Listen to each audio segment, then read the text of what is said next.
All right, now that you have the mandrel heated up, we're going to heat up your rod of glass. For this particular bead, for the base, I'm going to use a black glass, which is actually a very, very dark, transparent purple.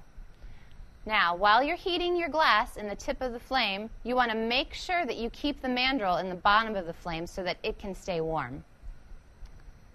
So, as the tip of your rod begins to glow orange, you want to bring it down farther into the flame. And remember, you want to rotate both the mandrel and the glass rod at the same time. Again, you're getting to that point where you see the honey-like texture of the glass, where it starts to drip. And you're going to apply it outside of the flame, just underneath, in one even ring. You're going to use this ring. This is called the footprint of your bead. This is the base of your bead. You're going to use this in order to build the rest of your bead on. So what you want to do is make sure that you get this bead completely centered